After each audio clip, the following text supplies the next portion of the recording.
কাছে আমি দুষ্টু, ভালো যে আর সবাই। মৃত্যুদের কালো নেমু, ভারী ঠান্ডা কভাই। জ্যোতিষ ভালো, সতীশ ভালো, ন্যাড়া নবীন ভালো। তুমি বলো ওরাই কেমন, ঘর ঘরের হয়ে আলো। মাখন বাবুর দুটি ছেলে, দুষ্টু তো নয় কেউ। গেটের কাছে কুকুর বাঁধা করতেছে ঘেউ ঘেউ।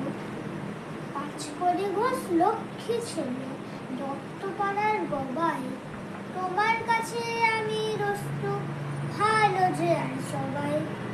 তোমার কথা যেন আমি শুনিনি কখনোই। জামা কাপড় যেন আমার সাফ থাকে না কোনোই। খেলা করতে বেলা করি, বৃষ্টিতে যাই ভিজে। দুষ্টু পোনা আরো আছে অমনি কত কি যে। বাবা আমার চেয়ে ভালো, সত্যি বলো তুমি, তোমার কাছে করেননি কি একটুও দুষ্টুমি? যা বলো সব শুনেন তিনি, কিচ্ছু বলেন না গো। খেলা ছেড়ে আসেন চলে, যেমনি তুমি ডাকো।